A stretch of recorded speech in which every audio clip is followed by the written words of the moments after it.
dalkaygow degaan khayr loo daahira tahay dabaylo iyo dhaxan malihidi iyo diirsimaal dibahe dabeexoodoo nabad leedihi iyo damal la hoos weyne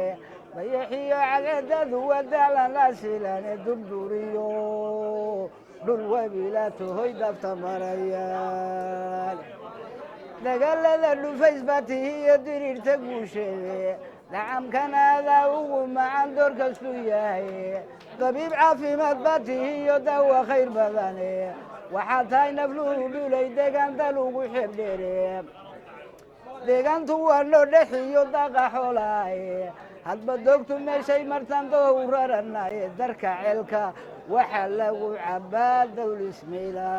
dawlismiilaah